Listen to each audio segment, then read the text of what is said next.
Jack! Jack! Jack! Jack, wake up! It's eyes.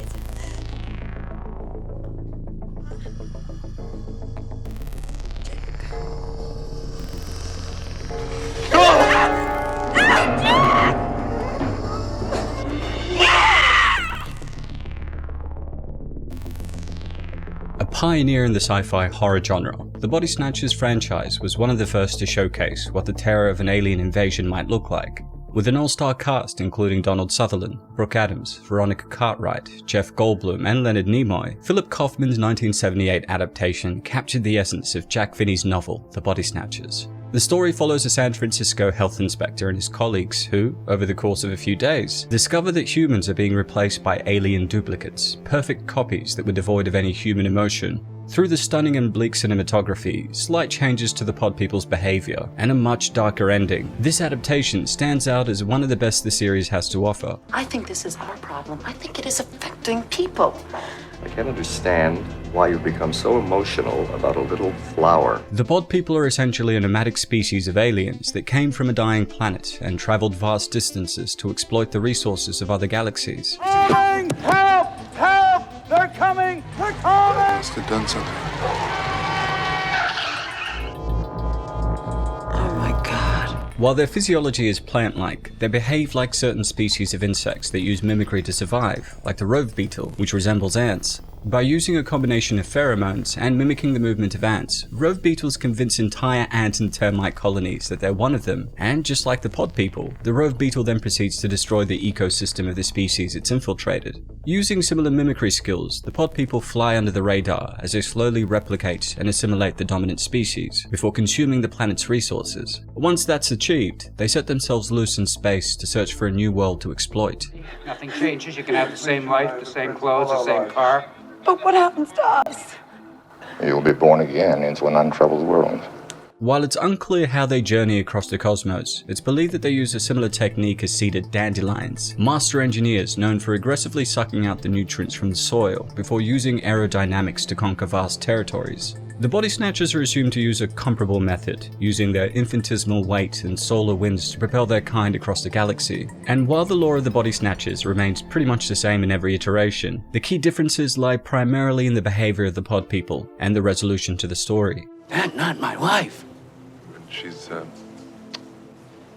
No, different.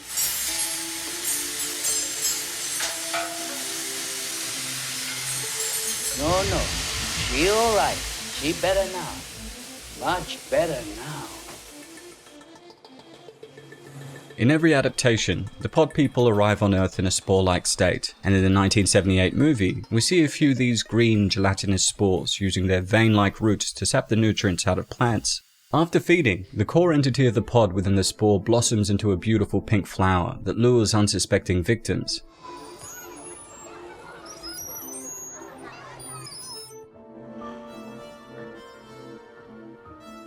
Jeffrey, my God. How long have you been up?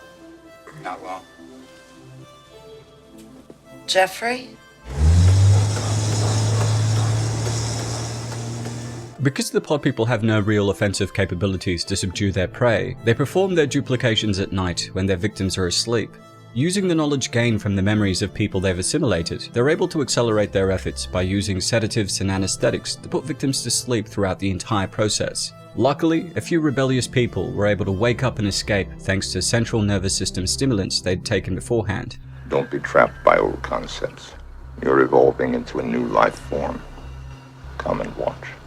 During the assimilation, the aliens use white web-like fibers to cover the body they're replicating before they liquefy their victims and absorb them during gestation. And once the pod people have duplicated and assimilated a person, they can live for up to 5 years as replicas. It's also explained that the pods don't have any means of reproducing when in replica form. This makes sense as their exterior may look human, but their internals are alien, confirmed when a pod person is smashed mid-duplication and crumbles, revealing their hollow interior. Much like plants, while the Body Snatchers have the ability to sense their surroundings, they lack any sort of emotion. Because of this, the best way to spot them is to look out for expressionless faces and their ear-splitting shrieks.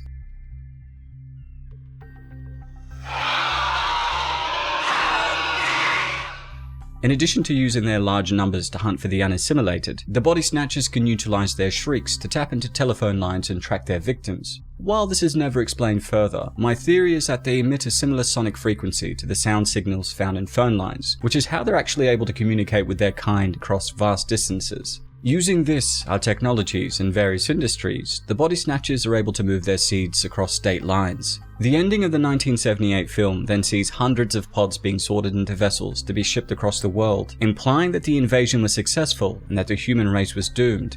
This is in stark contrast to the novel, where, having underestimated humanity's determination to survive, the pods lost a war and were forced to flee, leaving behind a small population of duplicates that all perished shortly after.